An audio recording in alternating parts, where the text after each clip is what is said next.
കഴക്കൂട്ടംകാരോട് ദേശീയപാതയിലെ രണ്ടിടങ്ങളിൽ നിന്നായി കാറുകളിൽ കടത്തിയ 50 കിലോയോളം തൂക്കം വരുന്ന കഞ്ചാവുമായി 4 പേരെ സിറ്റി ഡാൻസ് ഓഫ് സംഘം പിടികൂടി. കാറുകളുടെ ഡിക്കിയിലും സീറ്റിനടിയിലും ഒളിപ്പിച്ച നിലയിലാണ് കഞ്ചാവ് നിറച്ച പ്ലാസ്റ്റിക് കവറുകൾ നിരത്തിയിരുന്നതെന്ന് ഡാൻസ് ഓഫ് സംഘം പറഞ്ഞു. ഇവരുടെ കാറുകളും പിടിച്ചെടുത്തിട്ടുണ്ട്.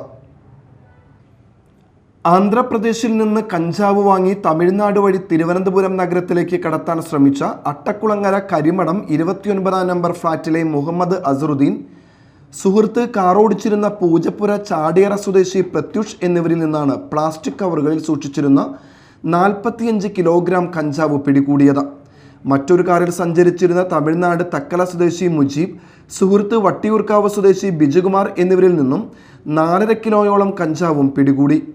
കാറുകളുടെ ഡിക്കിയിലും സീറ്റിനടിയിലും ഒളിപ്പിച്ച നിലയിലാണ് കഞ്ചാവ് നിറച്ച പ്ലാസ്റ്റിക് കവറുകൾ നിരത്തിയിരുന്നതെന്ന് ഡാൻസ് ഓഫ് സംഘം പറഞ്ഞു.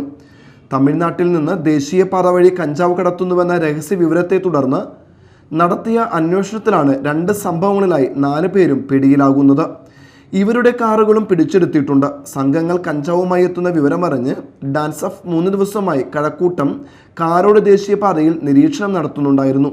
തുടർന്നാണ് സംഘത്തെ പിടികൂടിയത്. പൈറുമൂട് ഭാഗത്തു നിന്നും പിടികൂടിയവരെ വിഴിഞ്ഞം പോലീസിനും പരുത്തിക്കുഴി ഭാഗത്തു നിന്ന് പിടികൂടിയവരെ പൂന്തുറ പോലീസിനും കൈമാറി. Media time, Kochi.